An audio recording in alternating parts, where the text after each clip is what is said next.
Ako po si Orly Gutisa bilang isang dating sundalo.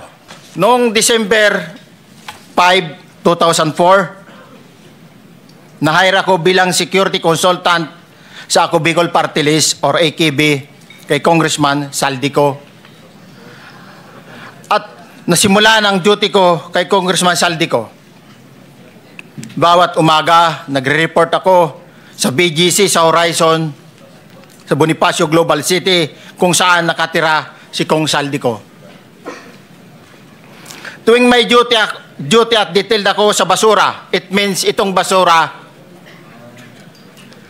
ito yung box ng pera na pinag-uusapan natin sa kasalukuyan. Mr. Gutesa, mag-stick ka lang sa binabasa mo. Huwag ka nang nag-a-adlib. Kung ano yung nandito, basahin mo lang. Yes, Your Honor. Tuwing may duty detail ako sa basura, pumupunta kami sa 28 Ladybug Corner, Dragonfly, Valle Verde 6, Pasig City. Tagabuhat lang ako ng malita ng basura. Ang ibig sabihin ng basura ay malita na may lamang pera. Ang bawat malita ay may lamang humigit kumulang 48 million pesos. Tuwing may duty detail sa basura, may pumupunta na tao na magde-deliver ng basura at nire-receive ni John Paul Estrada at Mark Tiksay. Ang mga executive assistant ni Congressman Saldico at sila ang mga detailed sa mga ganyang activities. Ang mga nangyayari kapag duty kami sa basura, kalimitang dinadala sa bahay ni Congressman Saldico sa Valle Verde 6 at tinatanggap naman ni Mark at ni Paul.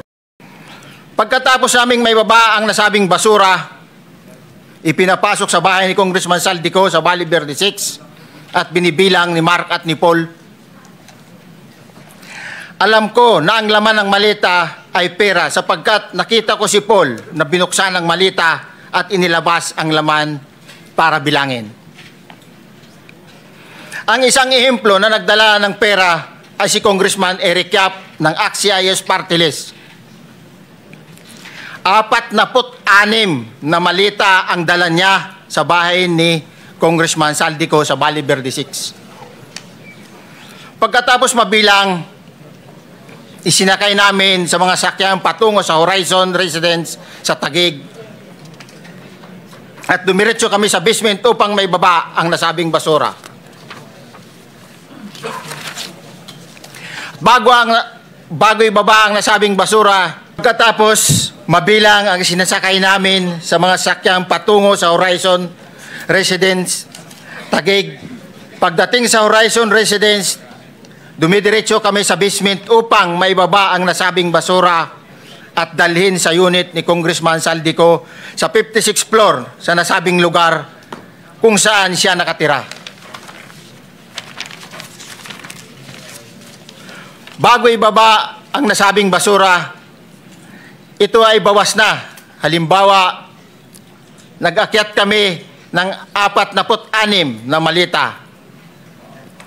Ibababa lamang namin ay 35 malita para i-deliver sa bahay ni House Speaker Martin Romualdez sa 42